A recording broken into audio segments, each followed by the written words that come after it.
You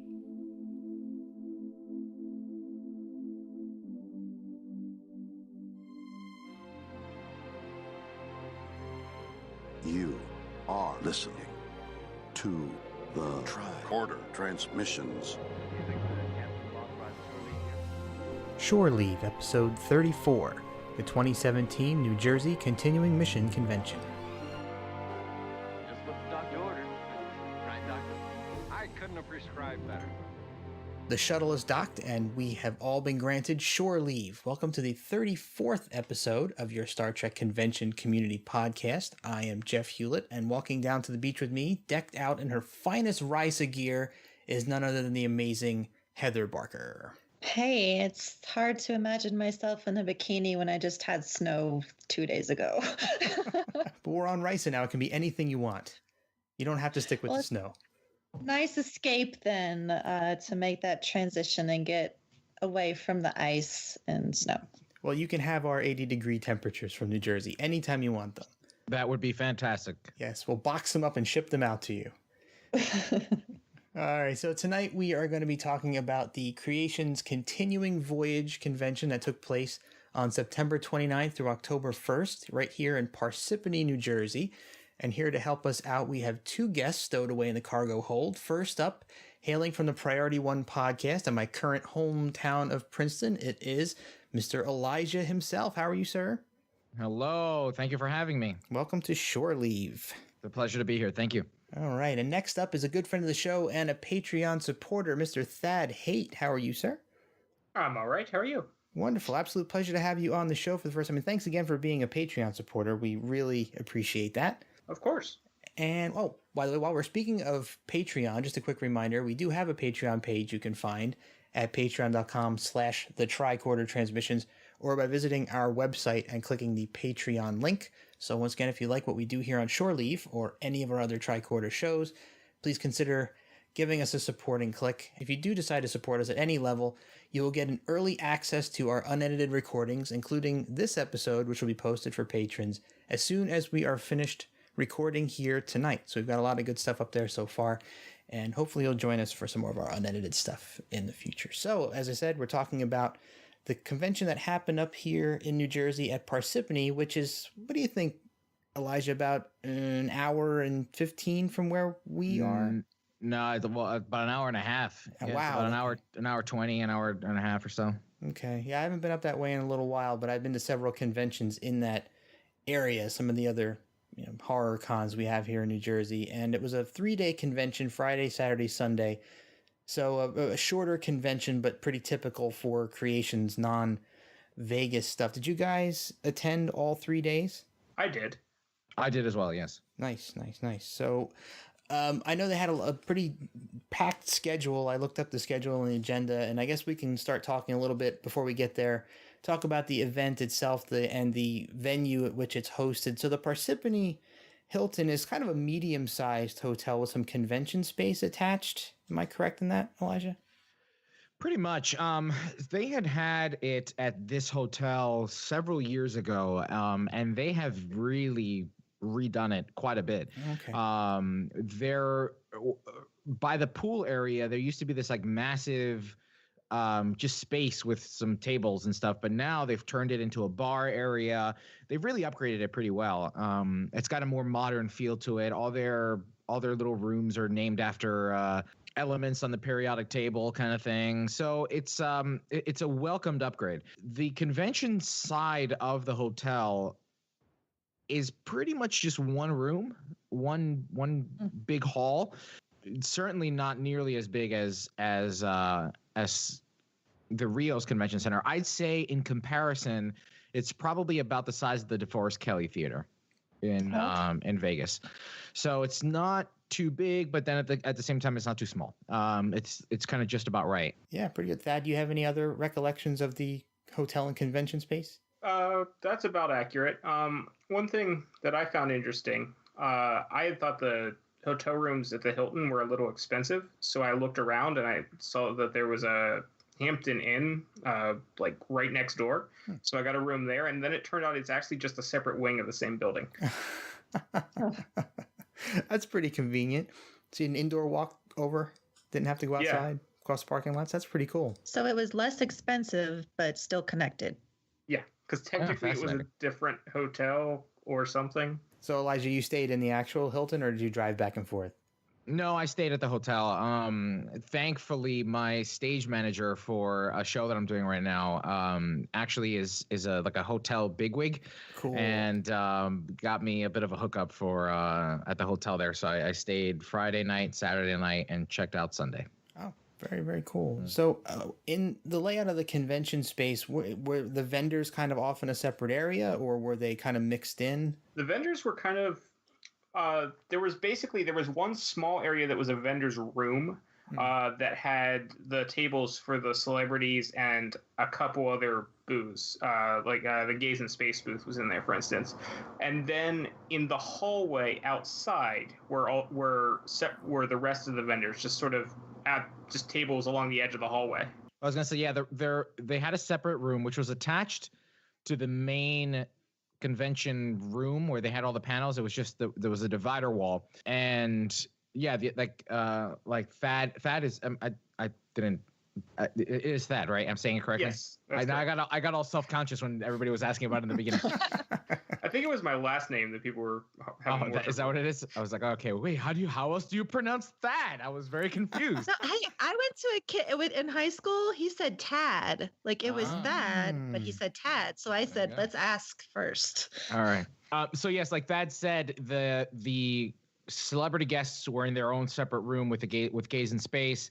So you had people like Brent Spiner. Most of the major guests were in that separate room. That's interesting. So I remember the last Jersey Con I went to was in Cherry Hill, and I wasn't sure if this was a Cherry Hill only thing, but I remember very distinctly that you could go in and go to the vendors and without having to buy an actual ticket. Did they allow you to do that in Parsippany too, or is that not a thing? You probably could. Yeah, you probably could. They only check at the entrance of the panel room. Okay. Yep. So that's the same the way they conducted Cherry Hill. I remember being really shocked by that the first time I went to it, because they actually encouraged us to go in without buying a ticket. They're like, oh yeah, go check out the vendors and then come back and buy a ticket if you want. I'm not kidding. That doesn't sound like creation. Yeah, well, it was. It was very shocking, but glad to hear they still have that at the New Jersey Con. So I guess in this the photo op, celebrity photo op area and the main stage are separated from those other open areas where the vendors are. Mm-hmm. Cool. Do they do the photo ops in separate rooms, or are they all kind of main stage sort of area? It was hard to tell. They had them in separate rooms. Yeah, they had them in separate rooms. Cool. I noticed they also had some different ticket levels for this convention than they have for Vegas. It seemed a little more simplified with just gold, silver, copper, and GA weekend tickets. So were you guys, what level did you guys go as? Elijah, were you gold or? No, I went gold, or I went captain's chair something my first ever Star Trek convention, and it was in Secaucus, New Jersey. So that was, I don't know, 2009 or who knows. And since then I've never paid more than general admission. For this particular convention, I had reached out to Creation and let them know that I was going on behalf of Priority One and the Roddenberry Network, and I was able to get a press pass. Oh, cool. Sort of, so to speak. That's a story for off camera. But I was able to arrange for that to happen, which was great. It was, the thing about the press pass is that it really doesn't give you any access. It really doesn't. It's a general admission ticket. You don't have a special moment to speak to the celebrities after their panels or anything like that. Creation really just doesn't do much for their press. Whereas like I know ReedPop, for instance, and New York Comic Con, there was a press junket right after the Discovery main panel at Madison Square Garden. So right after the panel, a bunch of press was there. I didn't have a press pass for New York Comic Con, but Trek Movie was there, and they were able to record the press junket that happened after the panel. So it would be nice, and Creation, if you're listening to this, we certainly hope you are, that if for people who are members of the press, especially for big panels like that, to have a bit of a press junket afterwards, because in reality, the most that the press pass gives you is the ability to walk up to take a picture of the stage up close.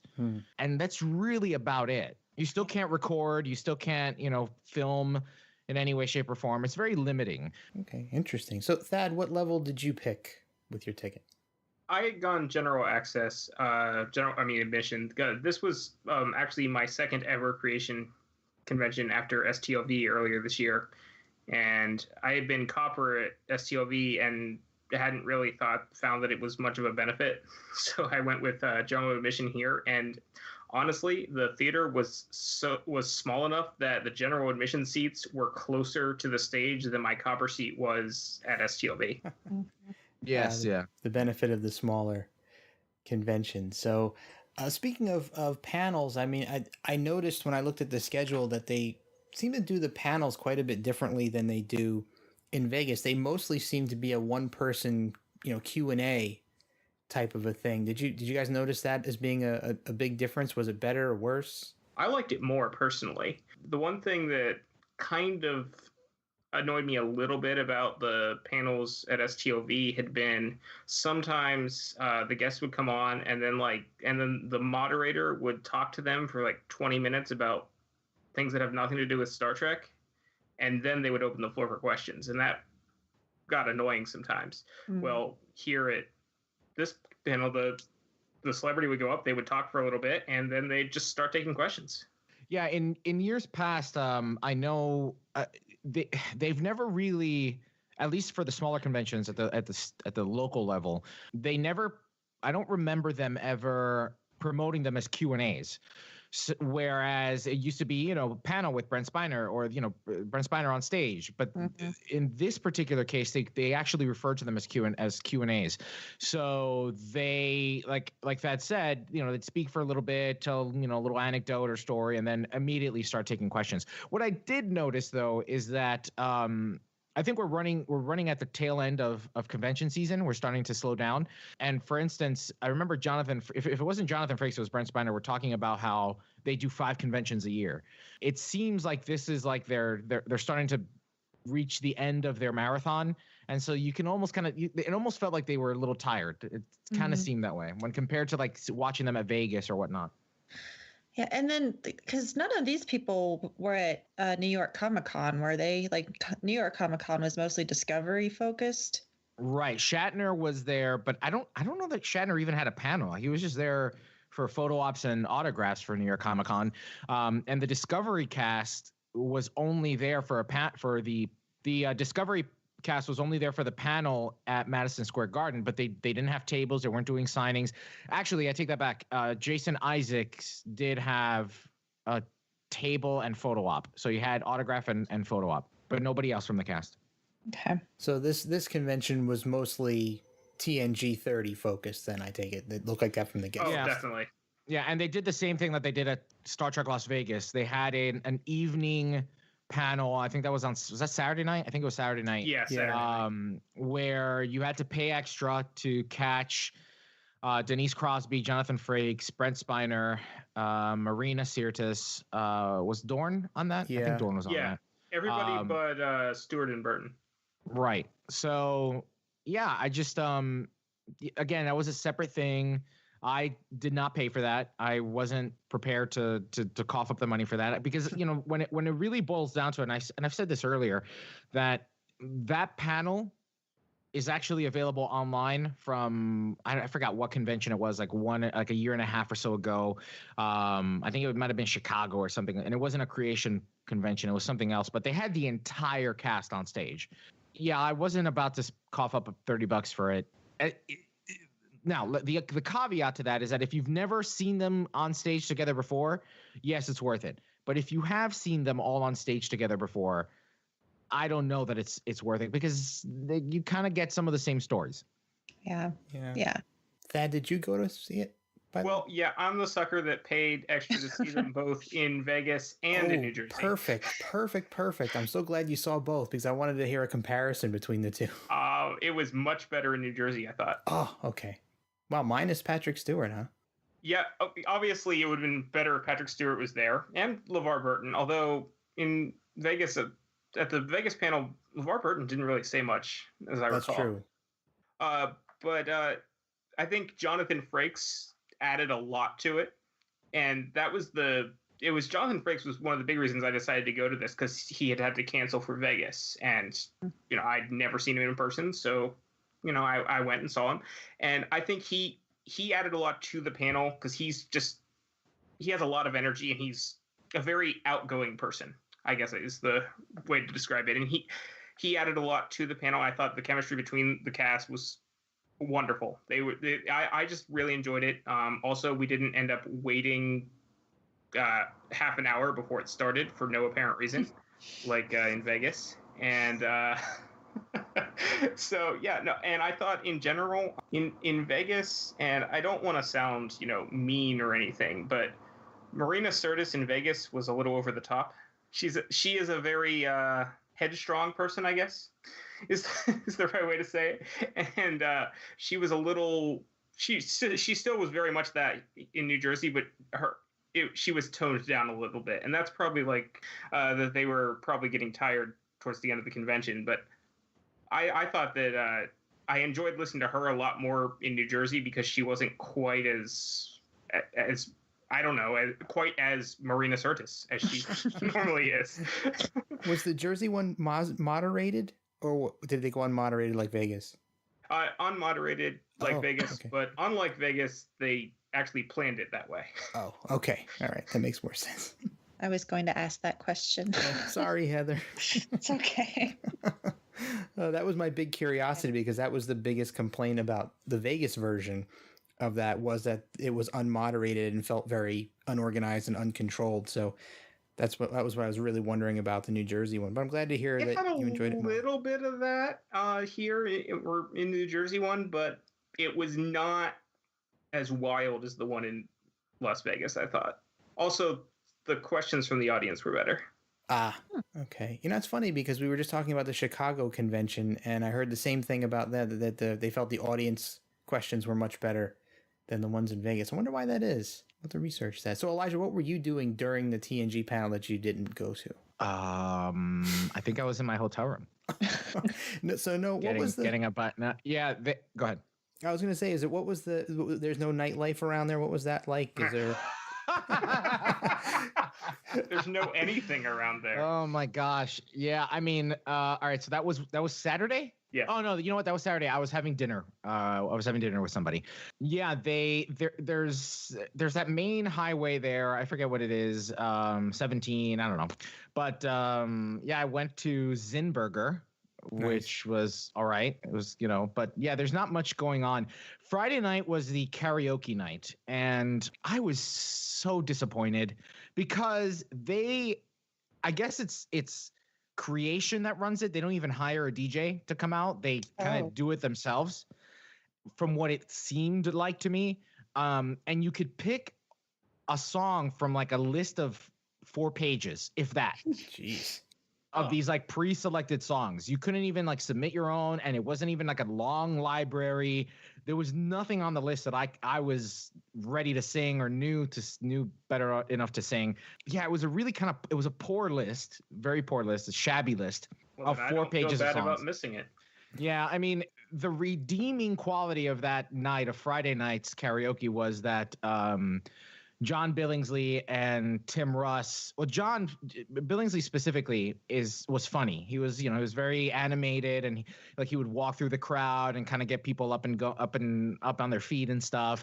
Then Robert Picardo and the actress who played Seska would make little guest appearances and sing songs. But yeah, it's not like Vegas where they hire a DJ. They kind of, I guess. I don't know why it's only 4 pages of songs, why you can't submit your own song, why it's so limited. It's weird. It's just very weird. So I sat in that for like 20 minutes, and I was like, okay, I'm going to go back to my hotel room and chilled there. And then Saturday night, during the TNG thing, I went out to dinner.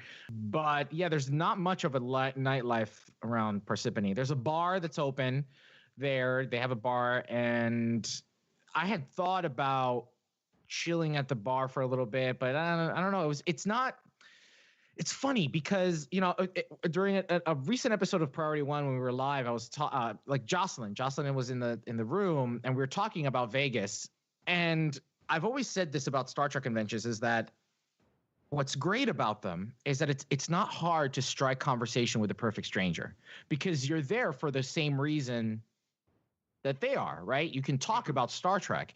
And yet I felt like for these smaller conventions, I think people, because it's so smaller and more intimate, there's almost a little bit of an apprehension to just kind of walk up to somebody and be like, hi, how you doing? You know, whereas with Vegas, you go to the Masquerade Bar or iBar, everybody's talking to everybody, and you can just I guess you're almost safe in the masses, right? There's almost a security while being in a mass of people. And so even though, you know, like I've got my Las Vegas badge, right, for earning badges and stuff like that, I still kind of felt like, I don't know, that I'm scared. I don't want to talk to anybody. I don't know what to do. So I didn't chill at the bar. Again, there's something about the intimacy of the smaller conventions that almost makes it a little harder to engage or to like talk to people. You get scared, you get nervous. Yeah. I would agree with that. I basically had the same general experience. The only outlier being Friday night, instead of karaoke, I went to Gaze in Space, and that was awesome. I was expecting something like Vegas, where it was, you know, basically just a rave, more or less. But instead, it was just they had rented out this small bar, and there was maybe 20-ish people there, and just hanging out talking. You see, I wish I would have done that. Had I known about the Gaze in Space event, I would have gone to the Gaze in Space event. How far away from the Hilton was the Gaze in Space? Was it relatively close? About a 15-minute drive. Oh, that's not bad. That's not bad. I remember we were just talking to Jesse and Andy about the Chicago Con. They were saying the Gaze in Space party was quite a hike from the hotel. So I was wondering if it was any closer. That's pretty cool, though, that they had that there. It's nice that they're kind of springing those up around all these Trek cons. Yeah, I really enjoyed it, and it was cool because I got to meet. I saw a couple familiar faces from the unofficial Las Vegas group. We got to meet a couple people in person that I'd only seen online. Oh, cool! So give some shout outs. By the way, I was going to ask about that, about the community. If any crossover folks from Vegas showed up. Yeah, I ran into Michael Wynn and Marina. Is it Kravchuk? Yeah, Marina. Yeah, she's the best. Convention correspondent. Yes, she's one of my favorites here at Shore Leave. Elijah, did you run into anybody from Vegas? Michael was there on Friday night. He was at the karaoke event, so I saw him. Beyond that, no, I don't remember bumping into anybody. I bumped into a Priority One listener who was at Mission New York last year, Robert Berg. Actually, and another listener. Wait, Thad. Hold on a second. Yeah, I was gonna say I was like, wait a minute. I was like, hold on a second. It took me a moment to actually piece the two and two together. I was like, wait a minute, Thad. Wait, you're Thad? Oh, Thad. Yes, yeah, and Thad, and I bumped into Thad. Up until this point, I had not put two together in the parking lot. That's funny. Yes. Yeah, it's great. I love hearing about all the connections because that's how Thad and I met, was on the bus to Gaze in Space in Vegas. Oh, cool. I recognized him from his picture from the group, and I was like, oh my gosh. But it's, and I'm glad you did, because I didn't recognize you. I was covered in glitter. I know that the Chicago convention, apparently there were rumors that there wasn't going to be another one. And when we recorded the Chicago show at that time, there was no confirmation. The next day in the official creation group on Facebook, it actually was confirmed that they're not going to do a smaller creation convention there. And that kind of makes me wonder about the fate of New Jersey. Well, they already had the dates for next year listed, and the hotel. They did this thing like they did in Vegas, where at the end of the convention you can upgrade your ticket if you want. Okay, that's interesting. I don't know. I wonder why. Like, I wonder if this one has more people than Chicago, or. I remember it being pretty crowded when I went to the New Jersey ones. There was a decent crowd, although I haven't been to it since they moved it to Parsippany, or had it in Parsippany. I've only had the Cherry Hill experience, but it was pretty healthy turnout. What did you guys experience that? Was it still similar? Yeah, I'd say it was about the perfect size crowd for the space. Like, there weren't all that many people, but it wasn't that big of an area. So Right. Yeah, for the space, certainly. What I do remember in years past is meeting people who were coming from all up and down the eastern seaboard. I mean, as far up as Rhode Island or Boston, and then as far south as Virginia. I want to say that this year's crowd in Parsippany was smaller than years past. I don't know. I don't know what's going on with Creation, what their licensing agreement is with CBS anymore, because they're not calling it a Star Trek convention, right? They're calling it the Continuing Voyages. Yeah. So I don't know. I don't know what's going on. I think what I had heard, and this could be wrong, but what I had heard was that CBS only gave them the license for Vegas. And that might be the case. I mean, yeah, the big takeaway for me this convention here in Jersey was that it didn't attract the same crowds that I remember in years past. Mm-hmm. Now, it could be location too, because Parsippany is pretty far removed from the city, right? So to get to New York from Parsippany, it takes at least an hour and a half. Yeah, and there's no real convenient train. Right, there's no convenient train. There's no mass transit. Yet Cherry Hill is just outside Philadelphia.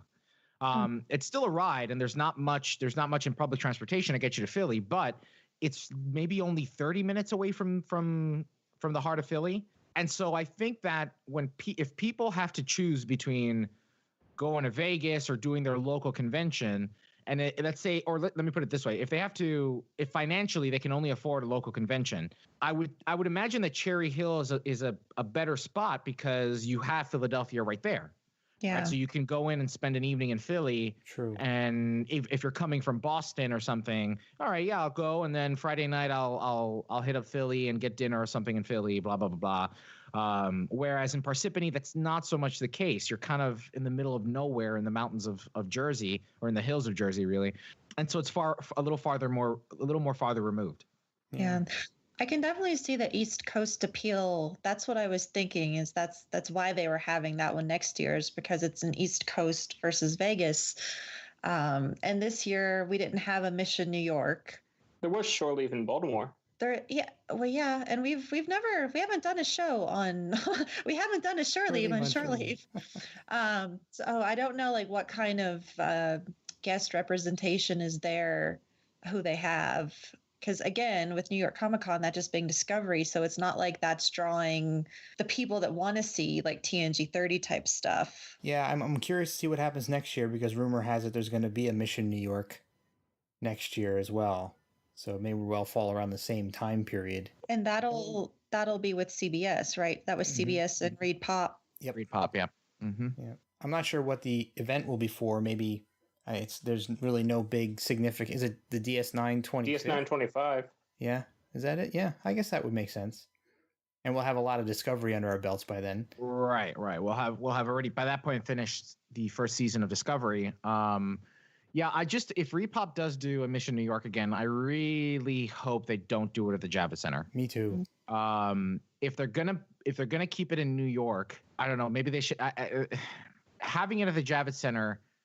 I think it's too big of a venue and ironically a little too remote for New York City, because the Javits. I mean, when I say remote, I mean to get people to go somewhere afterwards is a bit of a difficulty, because it's not like there's a bar right across the street. You're you're right at the docks. You're right at the Hudson River. There's not much going around within a half a mile radius. You have to start getting into Midtown. Really, things don't start happening until 8th Avenue, and you're on 11th. It's a bit of I walked there from Penn, and that was a bit of a hike. Mm-hmm. So, and walking back was interesting. So yeah, I don't really. Elijah's actually very, very right here. You don't really get to anything worthwhile until you've been walking for a good 15, 20 minutes, right? At least, yeah. Unless you want to hop an Uber or a Lyft car or something, which. Right. That also works, but trying to get a bunch of people coordinated in Uber and Lyft cars is not the easiest thing. I think that for these smaller conventions that are happening locally around here, whether it's Creation or whether it's Reed Pop, I think they need to do a much better job of reaching out to local groups, local fan groups, to engage with the community. Right. Because after, Friday was the karaoke thing. Honestly, the karaoke thing, in my opinion, was a bust. I mean, you can go to karaoke at a bar and have a much better selection than what was going on at the Continuing Voyages. I mean, sure, you had Tim Russ and John Billingsley hosting it, and that was fun. But after a little while, it's like, all right, I'm done. But to my point, I think they should reach out to, like, for instance, if you're closer to the city, reach out to the New York away team. It's led by Michael Gwynn, to really get into the heart of the Star Trek community in that particular area. Have and promote and host, or work to host or co-host off-site events or events that are happening in the area, because that's the thing. My biggest takeaway about Star Trek conventions is that what really makes it is the lasting friendships that you develop. Absolutely. Like, that's like, it's great to see the panelists, it's great to see the guests on stage, but they're getting to a point after 50 years of Star Trek, 30 years of TNG, 25 years of Deep Space Nine. If you've been to one and if you've heard them once, you've heard the stories being told before.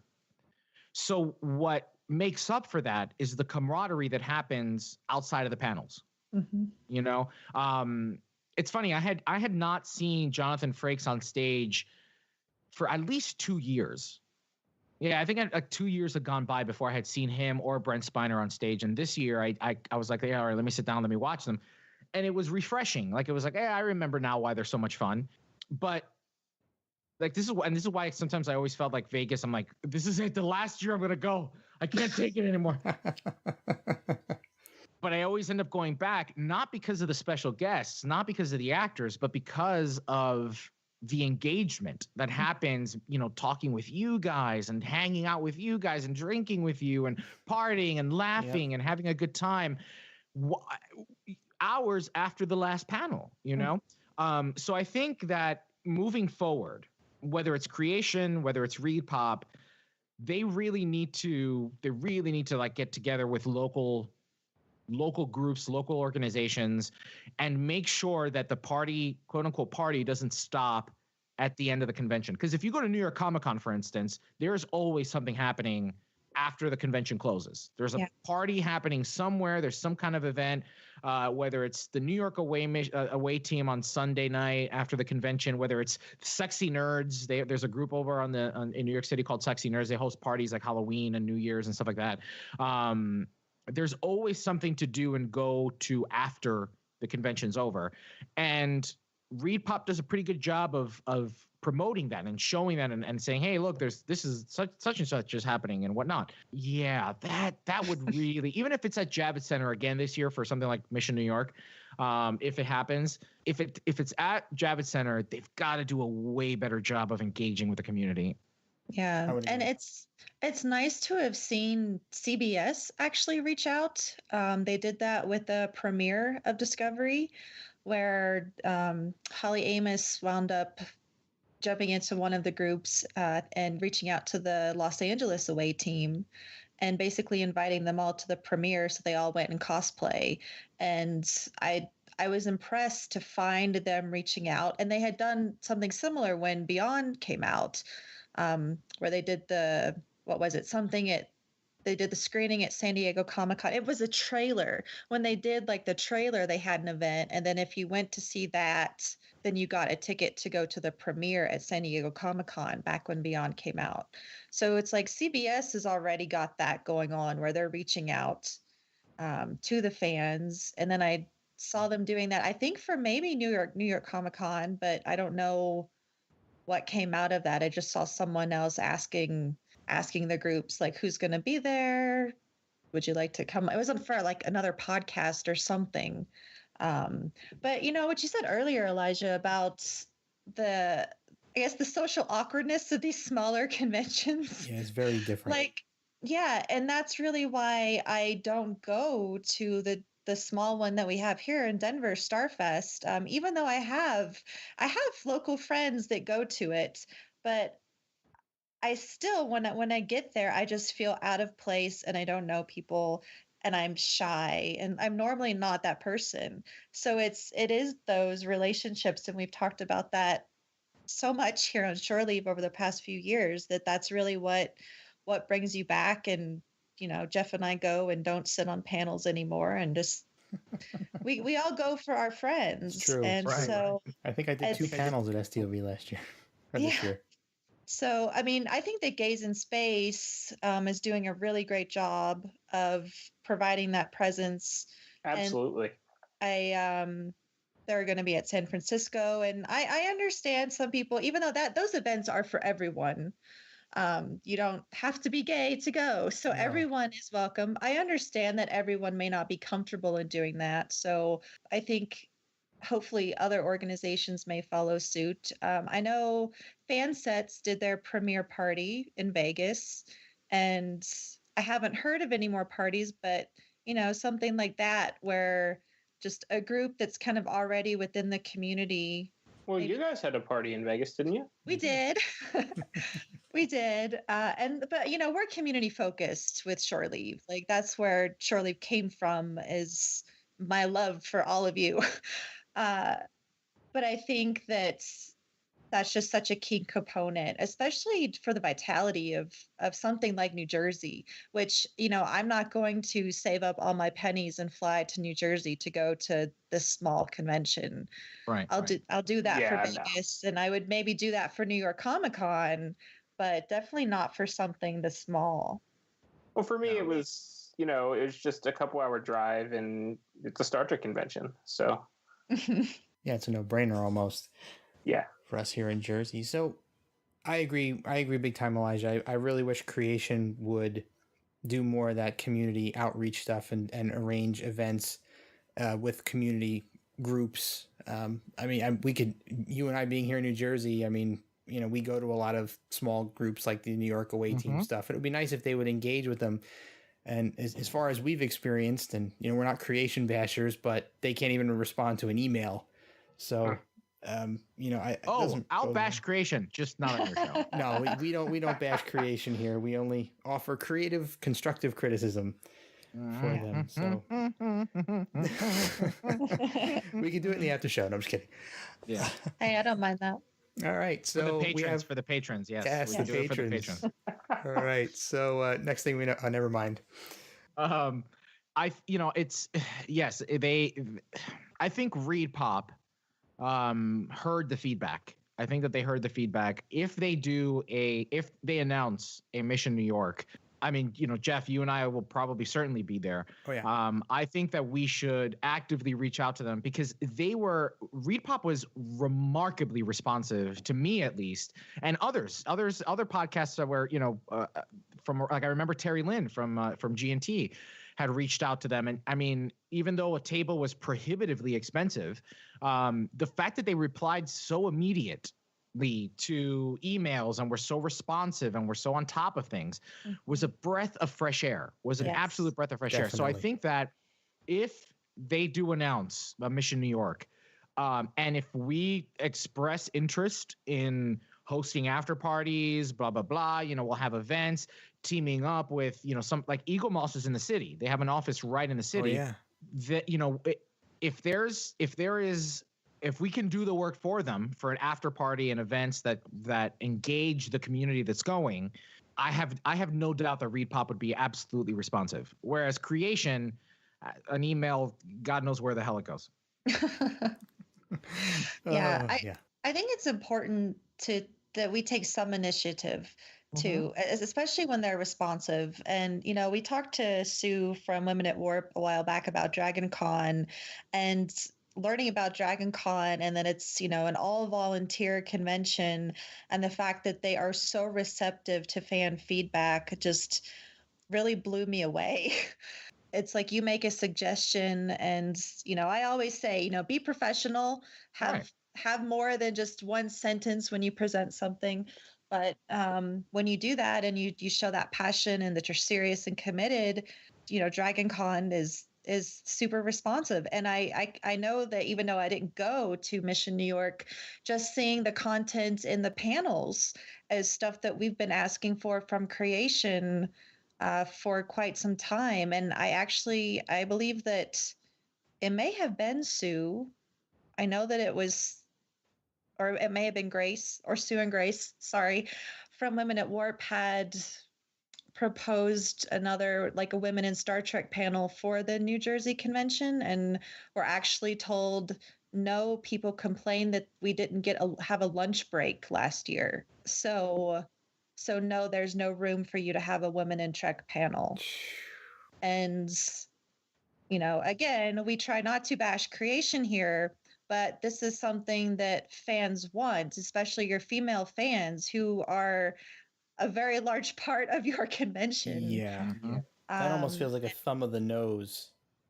Yeah, absolutely. And so it's frustrating that the creation really is not responsive to fan feedback. And, here at Shore Leave, we've just taken the initiative to do what we do for the community.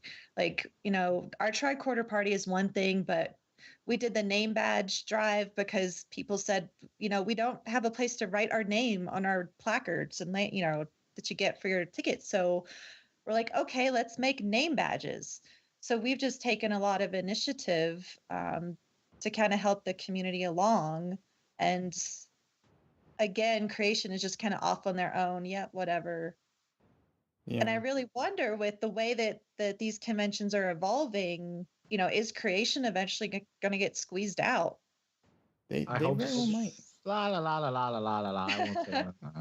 All right, so we'll save the rest of this for the after conversation. But so rolling back to the New Jersey Con, we didn't touch on anything related to cosplay yet. Did you guys notice any standout cosplay at the con? I noticed that Thad had a standout cosplay. Oh, did you?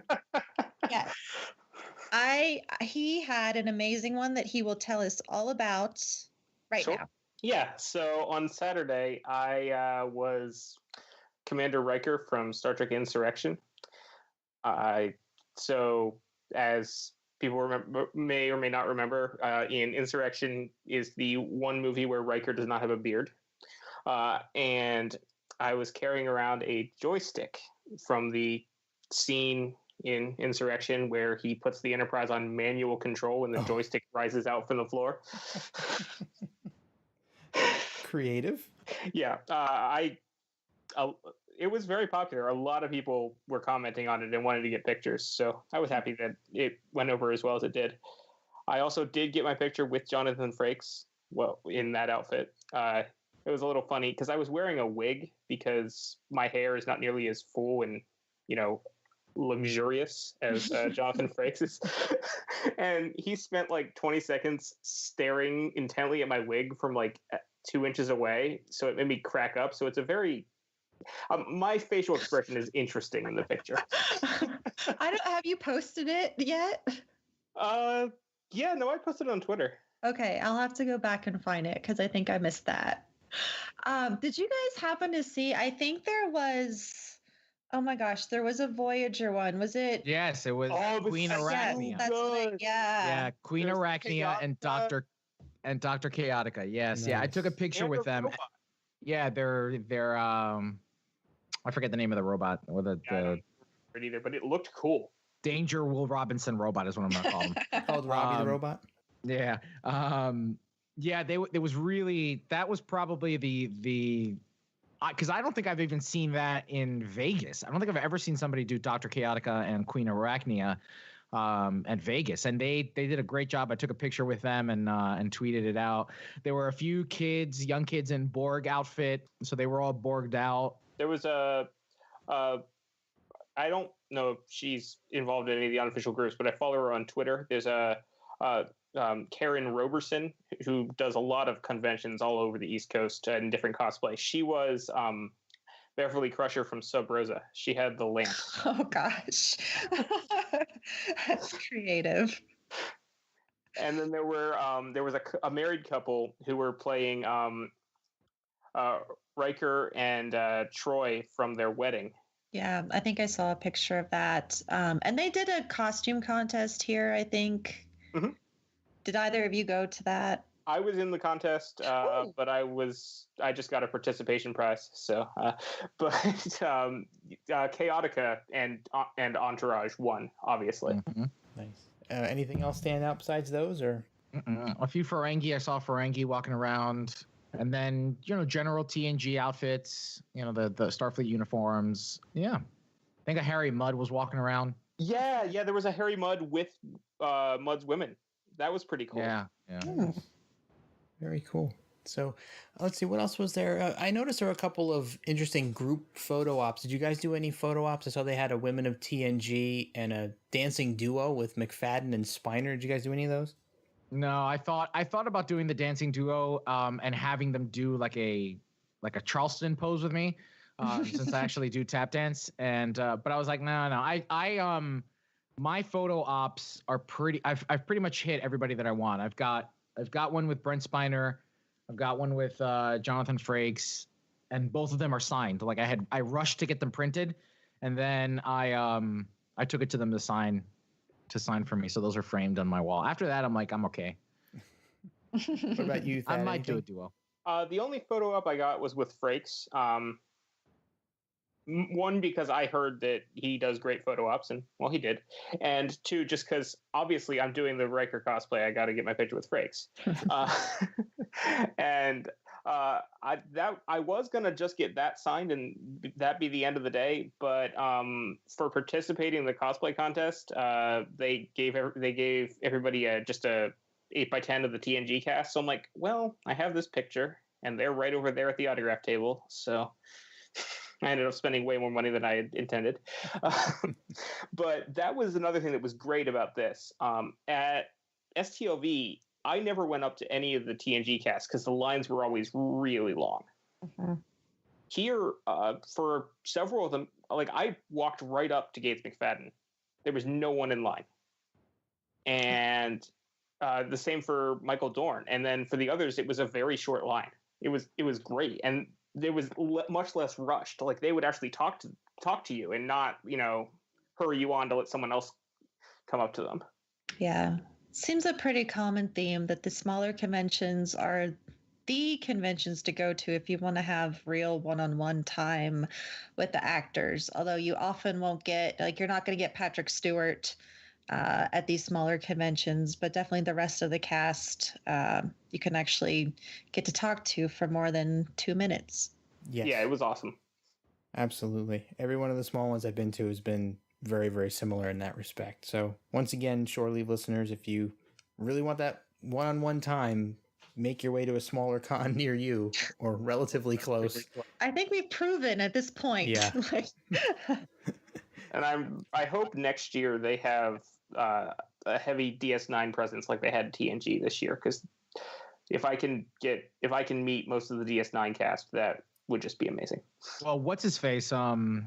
Cisco. Avery Brooks. Avery Brooks lives in Princeton.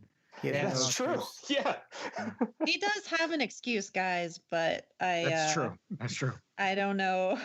Yeah, I think we would all rejoice if he actually made it back to a convention. So let's cross our fingers. Yeah. Next year will be the year if he's going to do it. The 25th is a good occasion. Yeah. So. Well, I just am really hoping for Cole Meany, because I know he's done conventions before, but he can be hard because he's still a working actor. Yeah.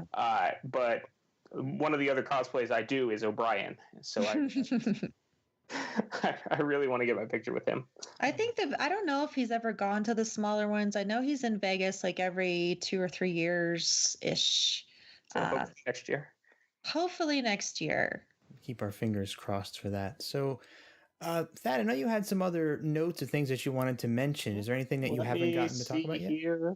Let me look over the notes, see what we've got. And I think I actually mentioned this to Elijah at the convention.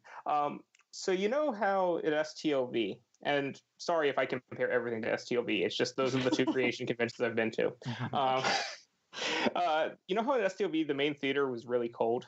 Yes. It was somehow colder in the theater. Whoa. Yeah, this it was ridiculous. It was like you could not find a seat that was not directly under a fan. Yeah. Now, I was in like multi-layer Star Trek uniforms all weekend, and so it was fine with me. But yeah, the other thing I was definitely going to comment on. The band was a little loud. The house band. Who was the band? Do you remember their name? Sci-Fried. Oh, okay. So they were in Vegas, 2 years ago? They were in between 5-year mission. Yep. Last year, 2015 would have been Sci-Fried, right? Right, 15. Yeah, because 14 was 5-year mission and 16 was 5-year mission, right? So they were 15. Yep. And they were pretty good. I had no problem with the band. I liked them better, actually, than the band in STLV this year. But the band in STLV this year was controversial. It was. Yeah. I was, trying to be diplomatic. I'm sorry. Oh, we still trying to be diplomatic? I'm sorry. My bad. Show's not over yet. But I did find that they were just a little too loud. Like at the end of a celebrity would walk off and they would come out and sing a band, and a lot of their songs were pretty, hard rock style songs, and just, really loud. Yeah. I'm surprised they didn't get the Roddenberries because they're out of Philly. Yeah. I don't know that they've been to anything, which is so strange because, like, Andy from 5-year mission was pretty much sold that the Roddenberries would be the house band for this past year's STLV. And I'm not sure that they wound up being anywhere because they were on the Roddenberry stage in 2016. And then they've not been in any creation cons that I know of since then. It's odd. Yeah. Maybe they just didn't get along with creation. Who knows? That could be a thing. Any other notes on there, Thad, that you haven't touched on yet? Well, and I know this is because CBS didn't give them the license, so they certainly weren't going to give them any Discovery information. But it was disappointing to go to a convention a week after the premiere of Discovery that didn't touch on Discovery at all. Wow, yeah. I can see that. That would have been frustrating, especially because you're coming off the high of seeing the premiere. And I mean, I guess you could talk to other Trek fans about it, which is a nice bonus. And Jonathan Frakes mentioned it in his QA because he got in trouble for he was. That actually did come up. Someone said they had a question about Discovery. He said, "Well, the last time I talked about Discovery, I got in trouble." Yeah. But he asked a fan. I can't remember if this was in his QA or the big cast QA, but he asked someone what they thought of it, and they said that. And keep in mind, this was just after the premiere, so it was just the first 2 episodes. They said that they enjoyed it, but they didn't get the same sort of crew sense that you get in the regular shows. And Frakes is like, I understand that. Keep watching because it does. You do get that more. And I think now that we've had 2 more episodes, I think he's right about that. Yeah, it's definitely starting to develop. Elijah, anything about the convention that sticks out to you that we haven't talked about yet? No, honestly, no. It felt. I don't know. I don't know if it's just because I'm getting, especially when it's so close to Vegas, right? Because Vegas was really just in August, right? Yep. Mm-hmm. It's hard not to compare it to STLV, which is why anybody who ever asks me, I say, listen, if you can go to STLV, do it at least once. Yeah. Because then you're hooked, But when comparing it to past conventions, like I said earlier, it felt small. It felt smaller than previous conventions at like Cherry Hill, at the Marriott in Cherry Hill. I think it's a Marriott. I forget what it is. Yeah, I'm pretty sure. Yeah, and it's going to be back in Persephone next year. It's a different hotel, but it's still in Persephone. Oh, it is a different hotel? Yeah. Oh, all right. I forget. I mean, but even so, I think that the thing that'll save these smaller conventions is if they engage with the local community. I think that's really that's what'll save it. Yeah.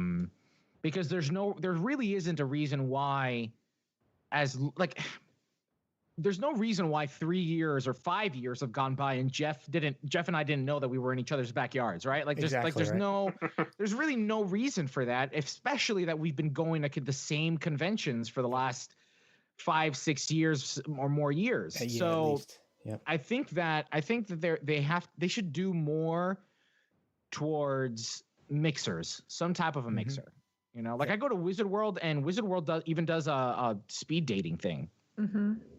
I would also because I'm single and lonely, but I would love a speed dating thing, right? Like at one of these conventions at STLV, for instance, or even a creation one, something just some type of endorsed mixer Yeah. That isn't karaoke with a limited I'd be number down of for that. songs. Yeah, so Creation needs to hire me, and I will just go around and organize the events like I did.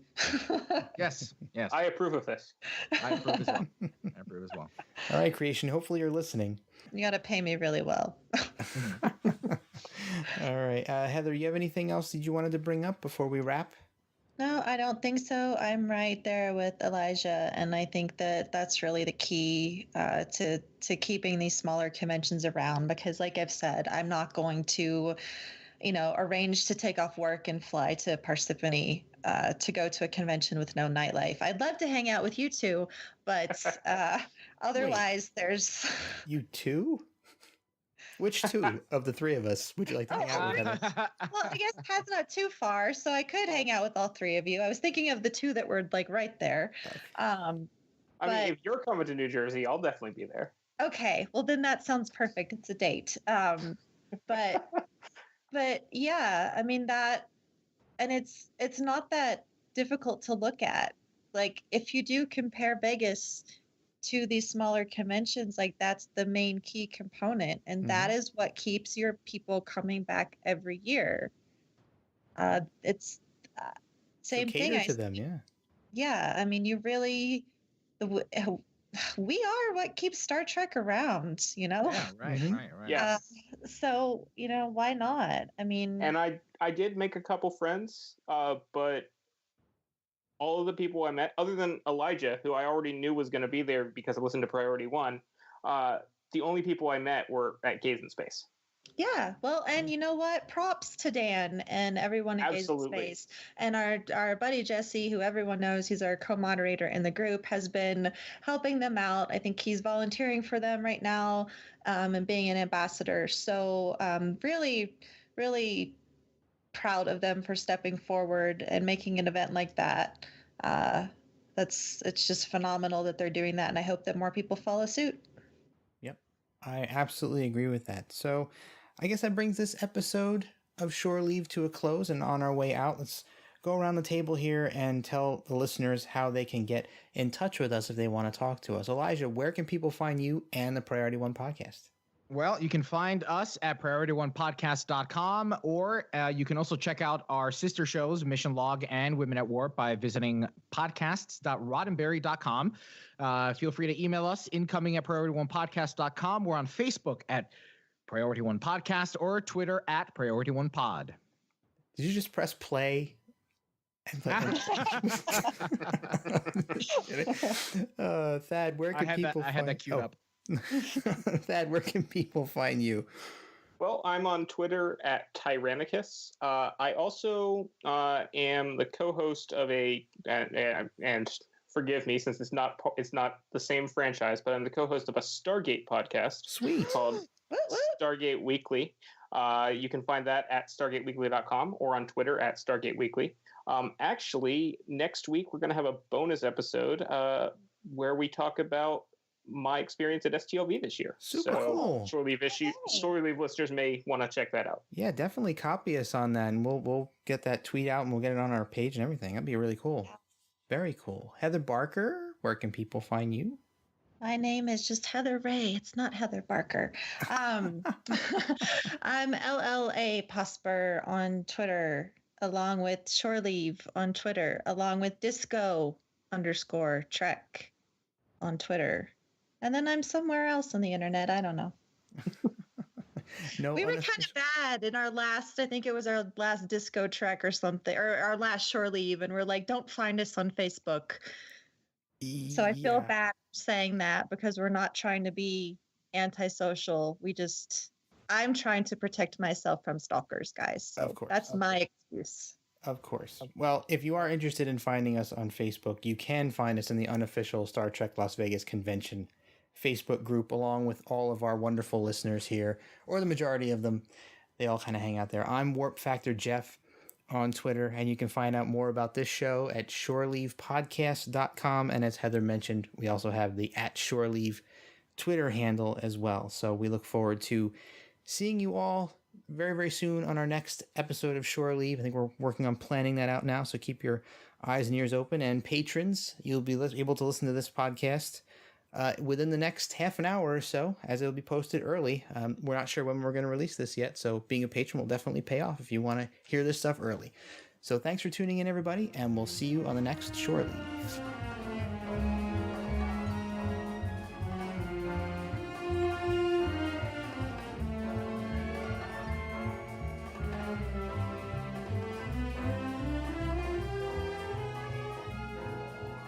Hi there, thanks again for listening.